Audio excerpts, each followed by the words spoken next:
Oke, Assalamualaikum warahmatullahi wabarakatuh. Good afternoon, everyone. So we are from Group 7.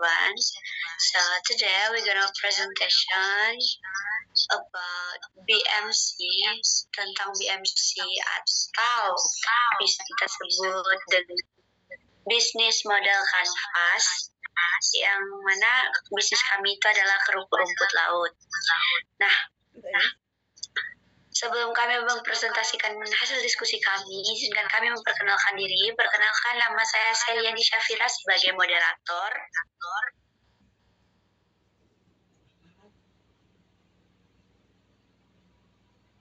Saya Putri Syafara Octavia. Saya M. Rafli. Oke. Baiklah, tanpa berlama-lama lagi, mari kita dengarkan penjelasan pertama yang akan dijelaskan oleh Rafli. Kepada Rafli, dipersilahkan. Baiklah, saya akan menjelaskan tentang Rafli, sorry itu masih mute. Maaf. Baiklah, berikut adalah penjelasan lebih detail tentang struktur dalam bisnis kerupuk rumput laut. Yang pertama adalah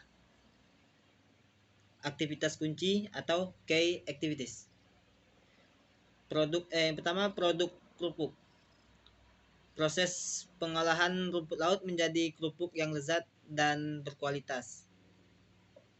Yang kedua, pengemasan dan pelabelan. Memastikan produk terlihat menarik dan memiliki identitas brand yang kuat. Yang ketiga, promosi dan penjualan online. Memasarkan produk melalui platform digital untuk menjangkau lebih banyak pelanggan. Selanjutnya, pengendalian kualitas. Memastikan produk yang dihasilkan memiliki kualitas yang konsisten dan memenuhi standar. Terakhir, manajemen pemesanan. Mengatur proses pengiriman dan pengiriman produk kepada pelanggan. Selanjutnya, poin kedua, kemitraan kunci atau key partnership. Yang pertama, petani rumput laut lokal. Kami bekerja sama dengan petani lokal untuk mendapatkan bahan baku yang berkualitas dan mendukung perekonomian lokal. Yang kedua, Dinas Koperasi dan UMKM. Kami juga bekerja sama dengan dinas terkait untuk mendapatkan dukungan dan fasilitas bagi usaha kecil dan menengah. Yang ketiga, kurir atau logistik. Bekerja sama dengan jasa kurir untuk memastikan pengiriman produk yang cepat dan efisien. Selanjutnya, marketplace dan reseller. Kami juga bekerja sama dengan platform marketplace dan reseller untuk meningkatkan penjualan dan jangkauan pasar. Terus, percetakan kemasan. Bekerja sama dengan percetakan untuk mendapatkan kemasan yang berkualitas dan desain yang menarik. Ketiga, struktur biaya atau cost struktur. Yang pertama, pembelian bahan baku, yaitu biaya untuk membeli rumput laut dan bahan-bahan lainnya yang diperlukan untuk memproduksi kerupuk. Yang kedua, biaya tenaga kerja, yaitu biaya untuk membayar karyawan yang terlibat dalam produksi, pengemasan, dan pengiriman produk. Yang ketiga, biaya kemasan dan label, biaya untuk membeli kemasan dan label produk yang menarik dan berkualitas. Keempat, biaya transportasi dan pengiriman. Biaya ini untuk mengirimkan produk kepada pelanggan melalui jasa kurir atau logistik. Selanjutnya, yang terakhir, biaya promosi dan iklan. Biaya ini untuk memasarkan produk melalui platform digital, media cetak, atau media lainnya untuk meningkatkan kesadaran dan penjualan produk. Bella, mungkin itu saja dari saya. Alihkan ke moderator.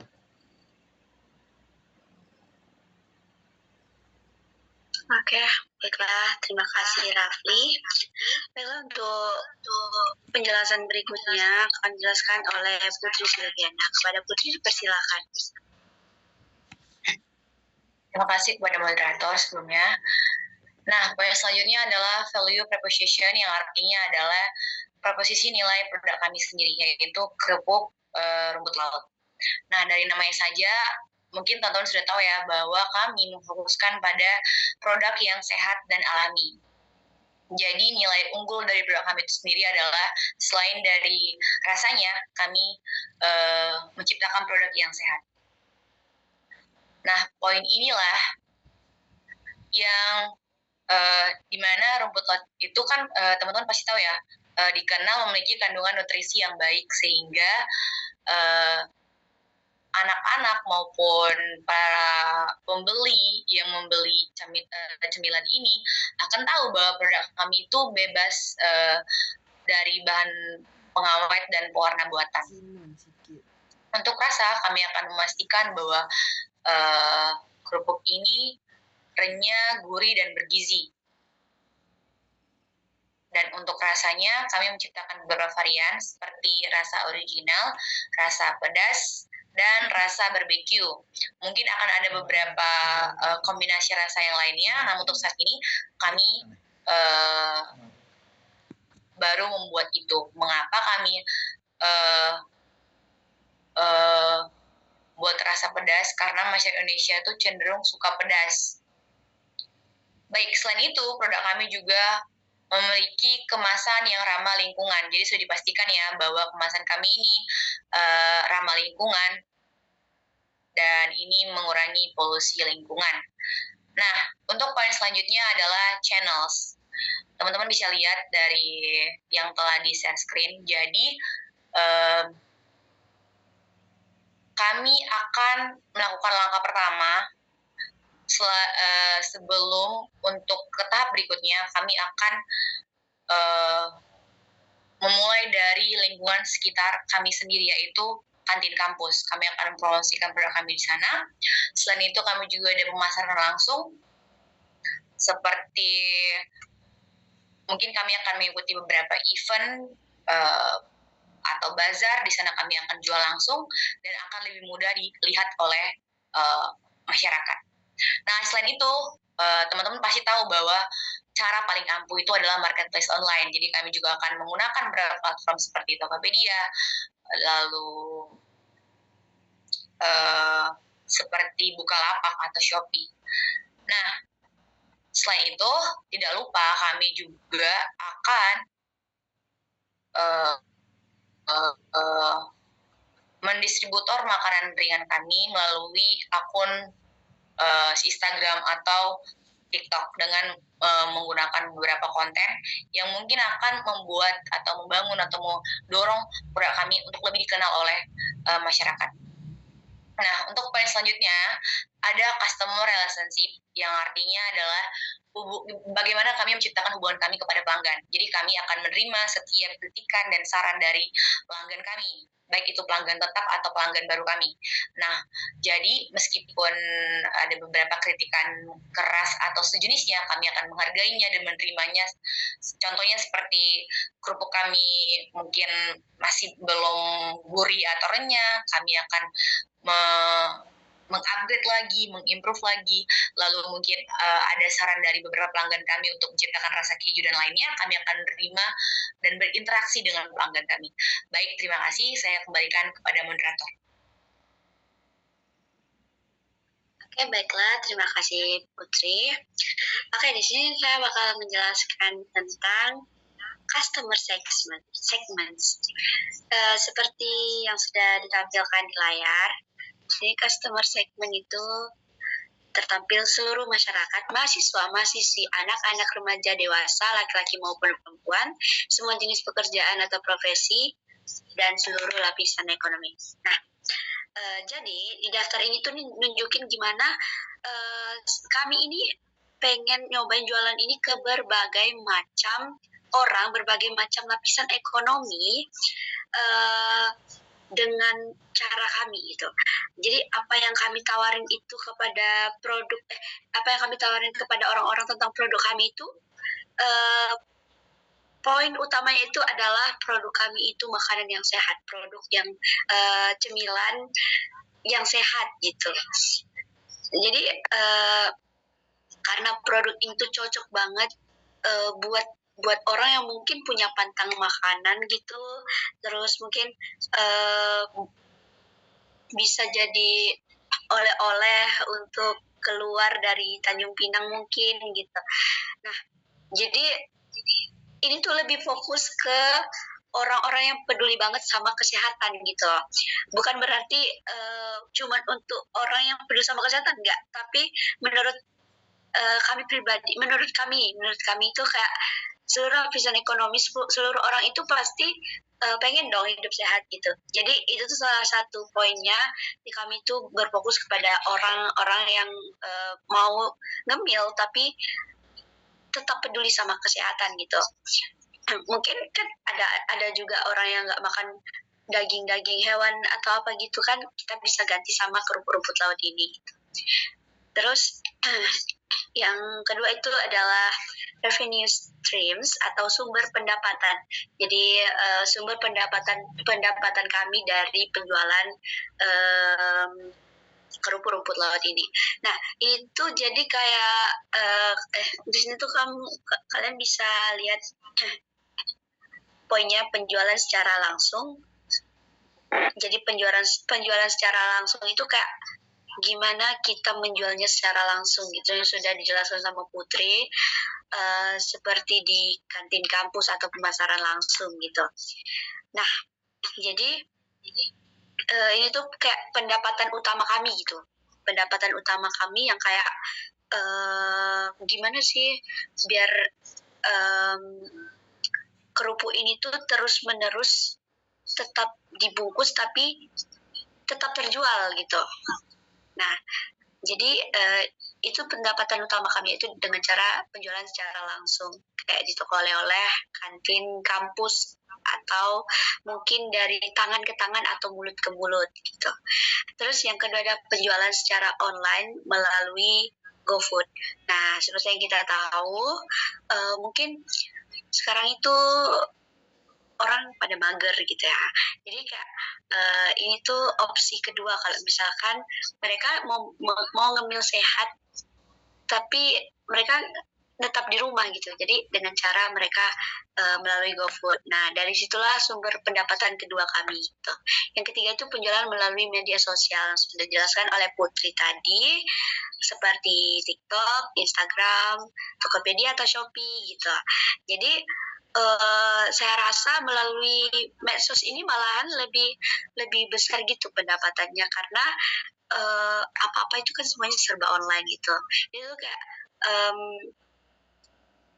apa ya, kayak bukan solusi, kayak strategi yang sangat efisien gitu, dengan cara kita upload konten gitu. Nah, dari situ kan kita bisa mendapatkan pendapatan yang bukan cuman hanya di Tanjung Pinang saja, di tempat ini saja gitu. Pasti kita dapat yang lebih dari sini gitu, dari tempat kita, dari pesisir kita, karena itu tadi utamanya itu makanannya sehat, yang kedua itu makanan khas pesisir gitu. Terus yang terakhir itu ada key resource. Key resource itu sumber daya kunci. Mana ini? Pertama itu ada bahan baku, fasilitas produksi dan penjualan, outlet, dan tempat produksi. Nah, jadi bahan bakunya itu rumput laut yang segar dan berkualitas. Nah, jadi ini tuh kayak bahan baku utama yang kayak fondasi lautnya lah, kayak rumah itulah pondasinya gitu. Jadi kalau rumput lautnya nggak bagus, yang jelas hasil kerupuknya juga nggak bagus gitu. Jadi yang paling penting buat kami itu adalah kayak mana kami mendapatkan akses untuk mendapatkan rumput laut yang masih segar dan bagus gitu. Yang kedua itu alat-alat buat bikin kerupuk yang kayak penggorengan, masih pengeringnya. Nah, ibaratnya tuh kayak dapur sama kompor itu tuh penggorengan itu buat masak kerupuknya yang bisa jadi kriuk gitu. Nah, mesin pengering ini mungkin bisa pakai biar kerupuknya tuh nggak gampang lembek gitu, nggak gampang apa ya namanya, bukan layu ya, apa sih, pokoknya dia tuh lembek gitu. Nah, jadi kalau alat-alat ini udah bagus, udah cukup, jadi proses produksi ini juga bisa lancar dan hasilnya juga bagus. Nah, ini juga jadi poin penting buat kami untuk tidak lupa mengecek apakah ini apakah ini cocok untuk dipakai atau tidak. Nah, yang selanjutnya itu ada orang-orang yang bikin dan jualin kerupuk kami. Nah, ini tuh tim kami, tim inti yang kayak ada yang bagian produksi, bagian masak-masak, ada yang bagian packing gitu. Nah, jadi ada yang bagian pemasaran. Jadi kayak mikirin gimana caranya biar kerupuk ini tuh dikenal dan dibeli banyak orang. Tanpa ada tim yang solid gitu, bisnis ini juga nggak bakal bisa jalan dengan lancar, dengan baik gitu. Selanjutnya itu adalah tampilan bungkus dan merek kerupuk. Nah, ini tuh kayak wajah produknya gitu, wajah kita lah gitu, kayak desain kemasan kan. Desain kemasan itu yang kami bikin tuh bakal kayak yang semenarik mungkin gitu, logonya gitu misalnya. Jadi ini tuh bisa bikin orang tertarik gitu buat beli, buat ngelirik kayak itu tuh kayak punya ciri khas tersendiri gitu, kayak wah itu apa ya, lucu banget. Jadi kan kayak orang-orang tuh pengen gitu nyobain gitu. Jadi orang itu bisa gampang gitu bedain mana produk orang lain dan mana produk kami, dan bisa dengan jelas kayak, oh ini produk dia nih yang kayak gini, yang bagus banget gini loh, ini udah punya ciri khas tersendiri gitu loh. Nah, yang terakhir itu surat izin usaha dan label halalnya. Nah, ini tuh penting banget ya menurut saya, karena ini tuh kayak kamu itu punya SIM. Nah, jadi kalau kamu punya SIM, kamu aman gitu lah. Ya, ibaratnya kalau kamu punya label halal, kamu bakal aman. Jadi ini bisa dinikmati oleh siapapun lah gitu. Jadi izin usaha ini tuh kayak nunjukin kalau bisnis itu legal, diakui gitu. Jadi dengan industri rumah tangga dan halal itu nunjukin kalau produk kami ini aman dikonsumsi sesuai dengan aturan agama tertentu gitu. Karena biasanya kan kayak orang-orang tuh yang dilihat tuh kayak gitu, hal-hal yang sekecil itu gitu. Nah, ini tuh penting banget buat meyakini konsumen kami biar produk kami itu bisa dijual dengan layak, bisa dijual dengan di berbagai tempat gitu. Oke, saya rasa cukup sampai sini aja penjelasan dari kami. Apabila ada kesalahan, kami mohon maaf. Terlebih dan terkurangnya, saya ucapkan terima kasih. Wassalamualaikum warahmatullahi wabarakatuh. Good afternoon.